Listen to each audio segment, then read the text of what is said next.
Hello అండి. ఇందాక మీరు మినీ వ్లాగ్లో చూసారు కదా ఆల్రెడీ ఈ డిజైన్. ఇది హ్యాండ్ అనమాట. హ్యాండ్ ఇది హాఫ్ పార్ట్ మాత్రమే. సో హాఫ్ పార్ట్ కంప్లీట్ అయిపోయింది. సో ఇంకో హాఫ్ పార్ట్ కోసం నేను ఫ్రేమ్ని అయితే ఇలా సెట్ చేసి పెట్టేసుకున్నాను.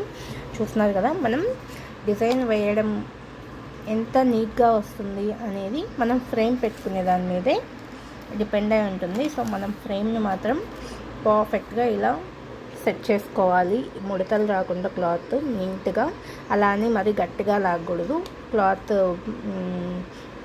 బ్రేక్ అయ్యే ఛాన్సెస్ ఉంటాయి. సో గట్టిగా లాగకుండానే మనకి క్లాత్లో ఎటువంటి ముడతలు రాకుండా నీట్గా వచ్చేలాగా అయితే ఇలా ఫ్రేమ్ని సెట్ చేసి పెట్టుకోవాలి. మనకి 4 సైడ్ ఇలా క్లిప్స్ అయితే ఇస్తారు. ఈ క్లిప్స్ని యూజ్ చేసుకొని మనం ముడతలు రాకుండా క్లాత్ని, ఫ్రేమ్ని నీట్గా సెట్ చేసుకోవాలి. ఇదే మనకి main part and best part అనమాట ఫస్ట్ డిజైన్ స్టార్ట్